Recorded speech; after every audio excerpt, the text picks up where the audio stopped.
La mañanera de Ángel Sabatina, sábado 10 de abril del año en curso, el año 2021. No cabe duda que no aprendemos.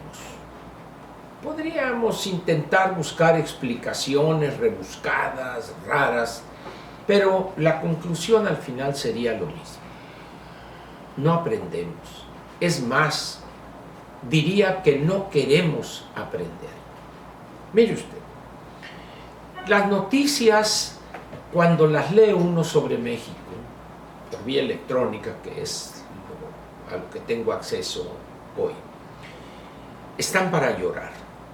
Primero, la resolución del Tribunal Electoral del Poder Judicial de la Federación, que esencialmente dice, efectivamente, el señor Salgado fue precandidato, de eso no hay duda, y que también violó la norma, el artículo 229, numeral 3, pero le regreso al INE, al Consejo General, para que él recapacite o evalúe la sanción. Muy bien. Algunos juristas que he leído desde anoche y hoy por la mañana, o ayer por la mañana, dicen que el tribunal, o piensan ellos que el tribunal debió haber resuelto el fondo del asunto. Sin embargo, prefirieron, como se dice, devolver el balón al Consejo General del INE. ¿Con qué objetivo? Pues quizá que sea el INE el que pague el costo político. Ya ve que esos dos aguerridos aguiluchos, Salgado y Delgado, estuvieron ahí haciendo guardia con sus huestes, pero todo parece indicar que después de alguna sanción, Salgado regresará a la boleta y todos contentos. ¿En manos de quién estará la decisión de llegar a la gubernatura o no? Indiscutiblemente, como fue desde un principio, de los ciudadanos. ¿Cuál será la reacción de los ciudadanos guerrerenses, particularmente de las mujeres ciudadanas? ¿Validarán la candidatura que Morena propuso del señor senador con licencia Salgado Macedonio? ¿O rechazarán esa candidatura? Quizá podría yo lanzar una hipótesis, pero no quiero adelantarme. Mejor vamos a dejar que sean los electores guerrerenses los que, con su comprensión de lo que es este señor, el señor Salgado, que ellos sean los que decidan. Si le entregan su voto, varones y mujeres guerrerenses, y obtiene la victoria, bueno, pues ellos sabrán por qué lo hicieron, y si llegare a ser un buen gobernador, pues ellos obtendrían vamos a decir, la satisfacción y los beneficios de un gobernador como esta persona. Si se equivocaron, bueno, pues habría sido su decisión. Pero vayamos a otras cosas.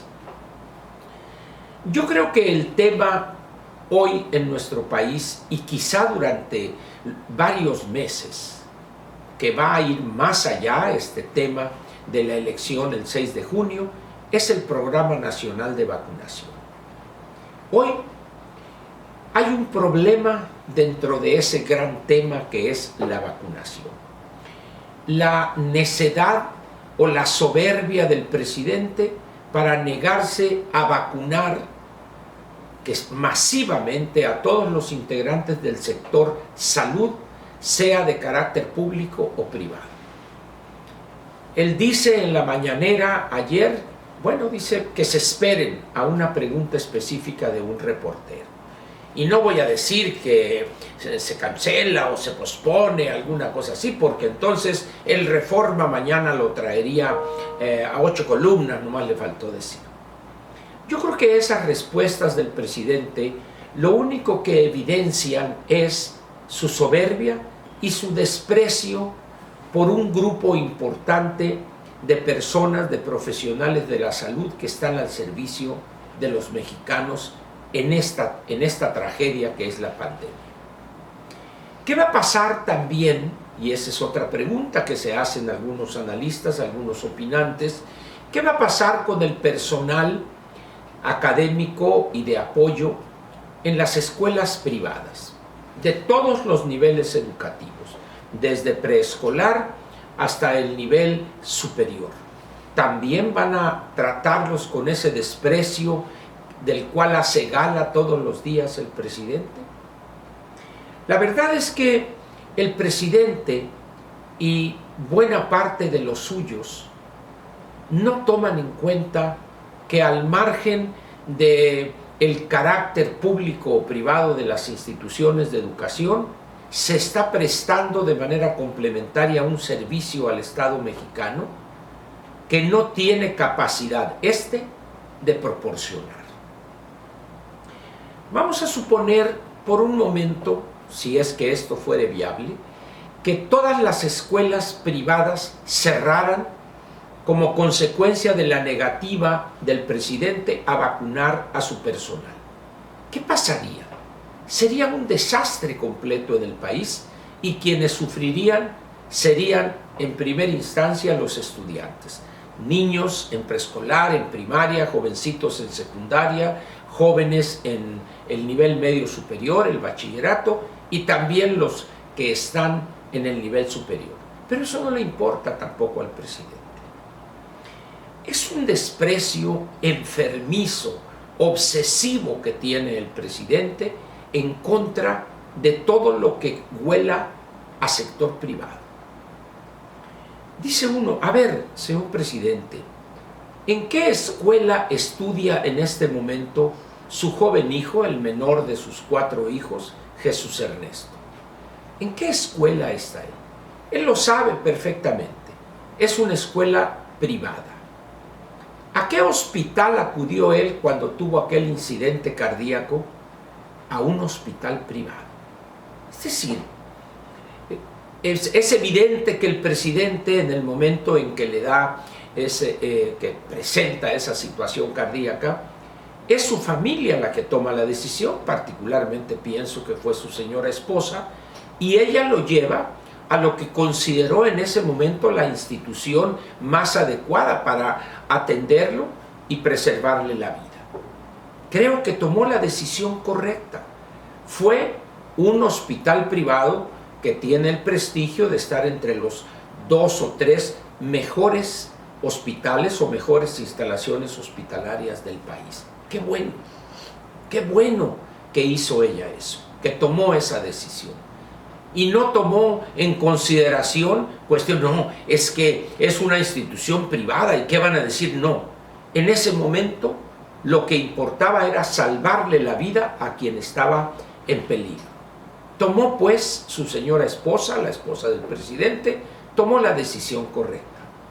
Sin embargo, hoy el presidente trata a esas entidades privadas, tanto en la parte de salud como en la parte de educación, con un desprecio que primeramente no merecen y segundo, con una posición absurda, por llamarla de alguna manera. Y la pregunta queda ahí.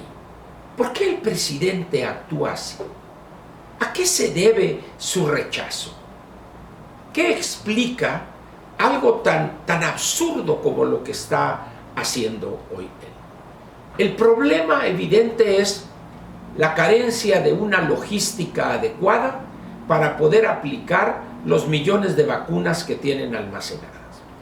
Segundo, el desconfiar o el rechazar la participación de instituciones como cadenas de farmacias que tienen los recursos para hacerlo, que están en muchas ciudades del país, por no decir en todas. Un recurso que también se ha negado a utilizar es las instalaciones de las universidades privadas. Tampoco ha querido. ¿Y a qué se debe eso? Aparte del rechazo a que participe alguien que no sea él para que no le quiten crédito, está ese rechazo a lo privado. ¿Cómo es posible que un gobernante a estas alturas del partido adopte esa visión de las cosas cuando en el mundo el papel principal en el desarrollo, en la inversión, en la creación de fuentes de empleo permanente está en primera línea el sector privado? desde hace una buena cantidad de años, quizá 40, 50 o un poco más de años, los gobiernos y los países empezaron a cambiar de una participación dominante en algunos casos, exagerada también en otros. Se fue reduciendo la participación del sector público para concentrarse en lo que le es fundamental: proveer del bien público por excelencia, que es la seguridad para sus gobernados, tanto en su patrimonio como en su persona, su integridad física, pero también empresarios en el ramo educativo, en el ramo de la salud, no se diga ya en la parte productiva, en construcción de obras de infraestructura, etc. Eso es lo que molesta al presidente. El presidente no ve con buenos ojos la participación del sector privado en aspectos como los que mencioné. Él se quedó con la visión aquella de los años 70 de Echeverría, donde rechazaba eso y todo era el Estado omnipotente y omnipresente, sin comprender que el mundo ya cambió. Aquella visión de un Estado obeso, grande, con una participación tremenda en términos de magnitud en la economía, en la construcción, en la infraestructura, en la creación de fuentes de empleo, de empresas, etc. Eso es algo que poco a poco va desapareciendo para que los gobiernos se concentren, como dije, en lo que les es consustancial: la seguridad, algunas partes de la salud y de la educación. Pero repito, el presidente rechaza eso. Pero lo curioso es que la mayor parte de los que lo rodean, sus altos funcionarios y los de medio pelo también, los legisladores, ni se diga, todos ellos prácticamente tienen en su totalidad a sus hijos estudiando en escuelas privadas, e incluso no pocos de ellos estudiando en universidades extranjeras. Entonces dice uno, a ver, ¿cómo es posible? El presidente no puede negar que eso existe, que esa es la realidad. Sin embargo, repito, por una cuestión ideológica caduca, aceda, de hace 50 años, de los años 70, el presidente rechaza la participación en cosas fundamentales como es la creación de empleo en este país, de empleo formal, el sector privado. De ahí su rechazo a que sean vacunados todos los integrantes, médicos, paramédicos, de apoyo, etcétera, en el sector salud, pero de la parte privada, pero también, y lo veremos en las próximas semanas, va a rechazar vacunar a los maestros y a los de apoyo académico, pedagógico, también de instituciones privadas. ¿Qué demuestra eso para terminar esta mañanera? Que el presidente poco a poco le ha ganado la desesperación, y eso se refleja ya en las decisiones que toma. El presidente ya no está bien de la cabeza. Decide con la víscera en lugar de decidir con las neuronas. Eso también es un gran peligro para México.